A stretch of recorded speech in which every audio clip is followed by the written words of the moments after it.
तो friends, artificial intelligence के कुछ questions, MCQ based questions discuss कर रहे हैं। होप ये क्वेश्चंस आप लोगों के लिए हेल्पफुल हो सकते हैं। तो क्वेश्चन नंबर 1 देखते हैं, what is artificial intelligence. So artificial intelligence को हम कैसे डिफाइन कर सकते हैं। सो इसका सही आंसर है making a machine intelligent. Artificial intelligence का मतलब होता है कि making a machine intelligent, machine को इंटेलिजेंट बनाना, इसी को हम आर्टिफिशियल इंटेलिजेंस बेसिकली बोल सकते हैं। क्वेश्चन नंबर 2 देखते हैं, artificial intelligence has its expansion in the following application. तो आर्टिफिशियल इंटेलिजेंस कहाँ कहाँ पर यूज़ हो सकता है, ऐसे हम इसमें क्वेश्चन पूछा जा रहा है। तो क्या ये प्लानिंग एंड शेड्यूलिंग में यूज़ होता है? येस। गेम प्लेइंग में यूज़ होता है? येस। रोबोटिक्स में यूज़ होता है? येस। तो ऑल ऑफ द अबव इसका आंसर होने वाला है। नेक्स्ट क्वेश्चन देखते हैं, क्वेश्चन नंबर 3।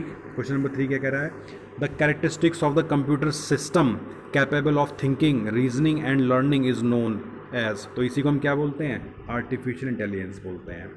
तो कैरेक्टरिस्टिक्स ऑफ कंप्यूटर सिस्टम जो कि उसको कैपेबल बनाते हैं सोचने के लिए, रीजनिंग करने के लिए और लर्निंग के लिए, तो इसको हम आर्टिफिशियल इंटेलिजेंस बोलते हैं। क्वेश्चन नंबर 4 देखते हैं, the first AI programming language was called. तो ये लैंग्वेज थी आईपीएल। ओके, फर्स्ट जिसको माना जाता है first AI programming language was the IPL language. Next देखते हैं क्वेश्चन नंबर 5।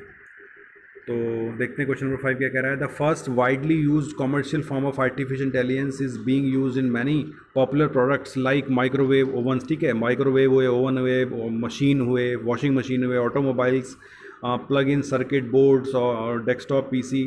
ठीक है, इस तरह से यूज़ होते थे। तो it allows machine to handle value information with a deftness that mimics human intuition.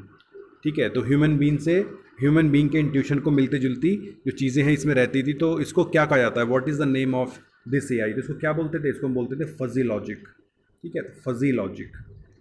ठीक है, जैसे माइक्रोवेव, ओवन या जैसे वॉशिंग मशीन, एसी वगैरह में जो होते हैं ऑटोमेटिक चलते हैं, तो वहाँ पर कौन सा कंसेप्ट यूज़ होता है? उसको हम फजी लॉजिक बोलते हैं। ओके, क्या यूज़ करते हैं? Fuzzy logic.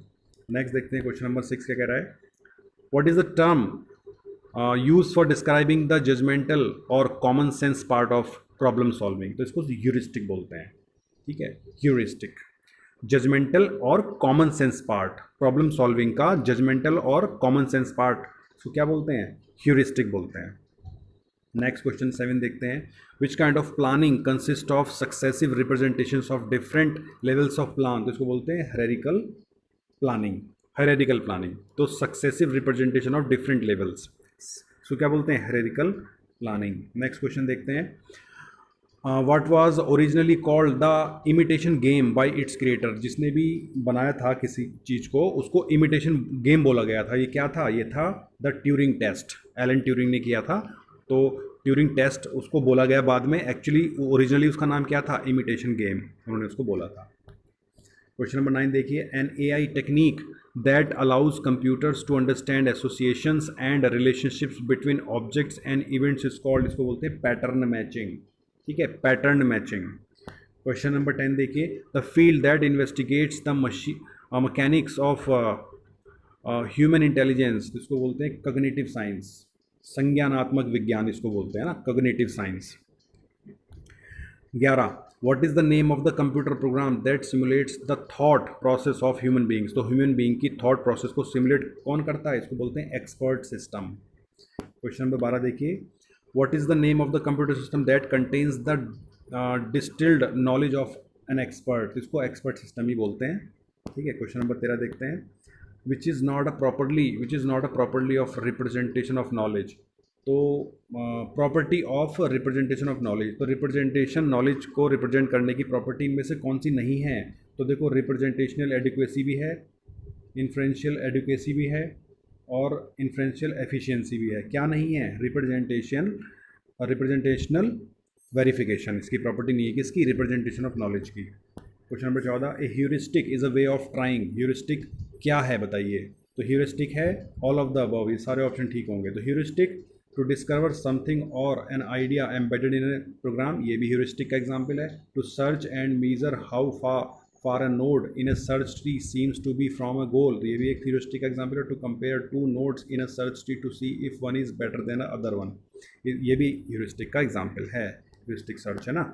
क्वेश्चन देखते हैं next, which search method takes less memory, तो इनमें से कौन सा मेथड जो है वो सबसे कम मेमोरी लेता है, तो कौन सा है वो, डेप्थ फर्स्ट सर्च। इनमें से जो है सबसे कम मेमोरी कौन लेता है, depth first search. Next question देखिए, question number 16, what is artificial intelligence, तो पहले क्वेश्चन रिपीट आ चुका है, making the machine intelligent. Question number 17, in which of the following situations might a blind search be acceptable, तो इसमें होता है ये small search space, small search इसमें ऐसा होता है। क्वेश्चन नंबर 18 देखिए, the traditional way to exit and LISP system is to enter, ये क्या है, एग्जिट। लिस्प में जो है ट्रेडिशनल वे क्या है एग्जिट करने का, वो है एग्जिट कमांड, ठीक है, एग्जिट से हम कर सकते हैं। क्वेश्चन नंबर 19 देखिए, स्ट्रॉन्ग आर्टिफिशियल इंटेलिजेंस इज, तो स्ट्रॉन्ग आर्टिफिशियल इंटेलिजेंस किसको हम बोलेंगे, तो ये देखिए statement number 1, the embodiment of human intellectual capabilities with in a computer, इसी को हम क्या बोलते हैं, strong artificial intelligence. Human intellectual capabilities को कंप्यूटर के अंदर रखना, उसको एडजस्ट करना प्रॉपर्टीज़ को, इसी को हम स्ट्रॉन्ग आर्टिफिशियल इंटेलिजेंस बोलते हैं। लिस्प को बताइए किसने बनाया था, तो लिस्प के क्रिएटर कौन है, ध्यान रखना, लिस्प एक लिस्ट प्रोसेसिंग एक अच्छी प्रोग्रामिंग लैंग्वेज है जो AI बेस्ड लैंग्वेज मानी जाती है, तो इसको जॉन मैकार्थी ने इसको डेवलप किया था, किसको, लिस्प को, list processing. In Lisp the function returns the list that results after the first element is removed, तो ये होता है CDR, okay. Next question number 22, A personal consultant knowledge based contain information in the form of, तो all of the वो option हो जाएगा, parameter भी है, कंटेक्स्ट भी है और प्रोडक्शन रूल्स भी है। Question number 23, which of the following is the component of an expert system, बताइए एक्सपर्ट सिस्टम के कौन कौन से कंपोनेंट हैं, तो इन्फ्रेंस इंजन भी है, नॉलेज बेस भी है, यूजर इंटरफेस भी है, ऑल ऑफ द अबव इसका आंसर हो जाता है। क्वेश्चन नंबर 25 देखिए, the explanation facility of an expert system में बी यूज टू, तो ये है क्वेश्चन नंबर 25 का डी ऑप्शन है कि expedite the debugging process and explain the systems reasoning process, ठीक है। नेक्स्ट क्वेश्चन देखते हैं, question number 26, a process that is repeated evaluated and refined is called, इसको इटरेटिव बोलते हैं ना, तो ये जनरल टर्म है, इटरेटिव इसको बोलते हैं। क्वेश्चन नंबर 27 देखिए, which instruments are use for perceiving and acting upon the environment, तो उसको परसीव करना और उसके ऊपर एक्ट करना, तो इसमें कौन से इंस्ट्रूमेंट्स यूज़ होते हैं, तो सेंसर और एक्चुएटर्स यूज़ होते हैं, ठीक है, sensors and actuators. Question number 28, what is meant by agents percept sequence, तो एजेंट के परसेप्ट सीक्वेंस से आप क्या समझते हैं, तो इसका है complete history of perceived things, complete history of perceived things. Question 29 देखिए, what is the rule of simple reflex agent, तो सिंपल रिफ्लेक्स एजेंट का क्या रूल है, तो इसका रूल है condition action rule. Question number 30 देखिए, what are the composition for agents in artificial intelligence, तो आर्टिफिशियल इंटेलिजेंस में एजेंट्स के कंपोजिशन क्या है, तो ये बोथ हैं, प्रोग्राम और architecture, both programme and architecture. 31, in which agent does the problem generator is present, तो प्रॉब्लम जनरेटर किस एजेंट में जो है प्रॉब्लम जनरेटर प्रेजेंट होता है, किस में होता है, लर्निंग एजेंट में ऐसा होता है, क्या प्रॉब्लम जनरेटर प्रेजेंट किस में होता है, लर्निंग एजेंट में होता है। क्वेश्चन 32 देखिए, which is use to improve the agent's performance, agents की परफॉर्मेंस को इम्प्रूव करने के लिए क्या यूज़ किया जाएगा, लर्निंग यूज़ किया जाएगी, ऑब्वियसली लर्निंग से तो परफॉर्मेंस इंप्रूव होगी, सीखेंगे तभी तो आगे बढ़ेंगे। Question number 33, which agent deals with happy and unhappy states, तो कौन से ऐसे एजेंट्स हैं जो हैप्पी और अनहैप्पी स्टेट से डील करते हैं, तो ये यूटिलिटी बेस्ड एजेंट इनको बोलते हैं। क्वेश्चन नंबर 34 देखिए, which action sequences are use to achieve agents goal, तो एजेंट्स के गोल को अचीव करने के लिए कौन से एक्शन सीक्वेंसेज को यूज़ किया जाता है, बोथ, दोनों, सर्च और प्लान दोनों को यूज़ किया जाता है, okay. Question number 35, which element in the agent are use for selecting external actions, तो कौन से होते हैं, ये परफॉर्मेंस, ये है performance. Question number 36, which is not the commonly used programming language for AI, तो देखो इनमें से जो commonly used language for AI, ठीक है, तो ये पर्ल है यहाँ पर, ठीक है, पर्ल लैंग्वेज जो है कॉमनली यूज्ड लैंग्वेज नहीं है AI के लिए, विच इज़ नॉट, है ना, नॉट कहा गया, तो एक्चुअली ये टेक्स्ट प्रोसेसिंग के लिए इस लैंग्वेज को बनाया गया था, पर्ल को टेक्स्ट प्रोसेसिंग के लिए, लेटर ऑन की इसको फिर जनरल पर्पज़ की लैंग्वेज भी बना दिया गया था, इनिशियली इसको डेवलप किया गया था text as a text processing language, फिर बाद में इसको जो जनरल पर्पस बना दिया गया, एप्लीकेशन डेवलपमेंट, ठीक है, system generator and so on, for various purposes को यूज़ करना किया जाना शुरू हो गया। आगे देखिए what is an agent, agent क्या है। तो देखो एजेंट क्या है, ऑल ऑफ द सारे ही एजेंट होते हैं। क्या परसीव, एजेंट क्या करता है, perceives its environment through sensors and action upon that environment through actuators, ये एजेंट का काम है। ठीक है, takes input from the surroundings and uses its intelligence and perform the desired operation, ये भी इसका काम है। And embedded program controlling line following robot, तो ये भी इसका काम है। ठीक है, तो सारे हो जाएंगे all of the above. Question number 38 देखिए, agents behaviour can be best described bye, तो एजेंट का बिहेवियर बेस्ट डिस्क्राइब कैसे होता है, किससे होता है, एजेंट फंक्शन से। Okay, question 39, what is the main task of a problem solving agent, problem solving agent का मेन टास्क बताइए क्या है। तो ऑल ऑफ द मेंशन्ड, मतलब कि solve the given problem and reach the goal and to find out which sequence of action will get it into to the goal state, तो दोनों हो जाएंगे। 40 देखिए, what is artificial intelligence making machine intelligent, तो 3 बार आ गया question, तो ये important question है, ये आपको एग्जाम में मिल सकता है।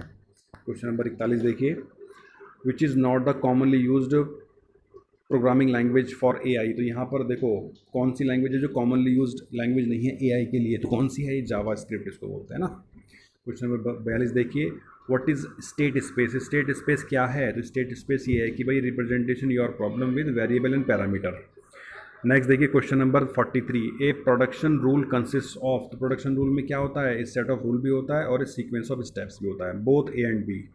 क्वेश्चन नंबर 44 देखिए, which search method takes less memory, तो ये डेप्थ फर्स्ट सर्च मेथड है जो लेस मेमोरी लेता है। क्वेश्चन नंबर 45 देखिए, a heuristic is a way of trying, तो ह्यूरिस्टिक क्या करता है, ये सब करता है, सारे काम करता है, ये पहले क्वेश्चन आ चुका है ना। तो ह्यूरिस्टिक ये सारे काम करता है, डिस्कवर समथिंग और a new embedded an idea embedded in a program, ये भी करता है। Search measure how far node in search, तो ये पुराना रिपीटेड क्वेश्चन है, तो ऑल ऑफ द वो इसका आंसर होने वाला है। क्वेश्चन नंबर 46 देखिए, which is the best way to go for game playing problem, तो गेम प्लेइंग प्रॉब्लम के लिए कौन सा सबसे अच्छा मेथड है, ये है ह्यूरिस्टिक अप्रोच।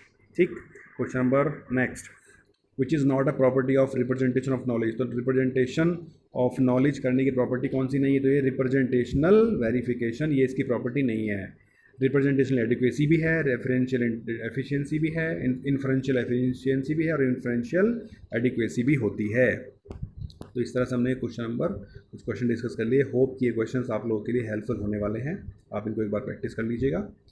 ठीक है, thank you so much and all the best.